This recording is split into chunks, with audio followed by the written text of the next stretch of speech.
मराठा समाजाविरोधात सरकारची दडपशाही सुरू आहे। आंदोलकांवर खोटे गुन्हे दाखल केले जात आहेत। 4 महिन्यांपूर्वी आंदोलन केलेल्यांवर गुन्हे दाखल केले जात आहेत। मनोज जरांगेंनी आता फडणवीसांवर हल्ला बोललाय।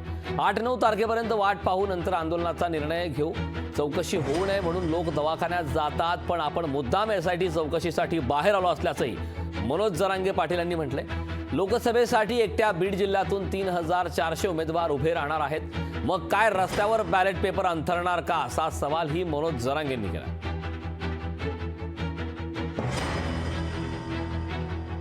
समाजाला एकच सांगणं आहे की आपल्याला जरा सरकारनं चाललेला अन्याय आणि दडपशाही जरा आणखीन 4-5 दिवस बघूयात। जास्तीत जास्त 8-9 तारखेपर्यंत बघू किती दडपशाही करतात आणि किती थांबतात। मराठा समाज शांततेनं बघतो। सगळ्या सोयऱ्यांची अंमलबजावणी करून देणे, मग तुमचं राजकारण तिकडे जोडू द्या। तुम्ही आणखीन तरी शहाणे व्हा, हे खूप पांगायचा अंदाजा आहे। हां, नुसते एकट्या बीड जिल्ह्यात 3400 काय फॉर्म झाले। मला रात्री अशी अधिकृत माहिती दिली, नुसत्या बीड जिल्ह्यात 3400 खासदारकीचे फॉर्म भरले। पुढं डांबर रात्री येतं का मग आता बॅलेट पेपर?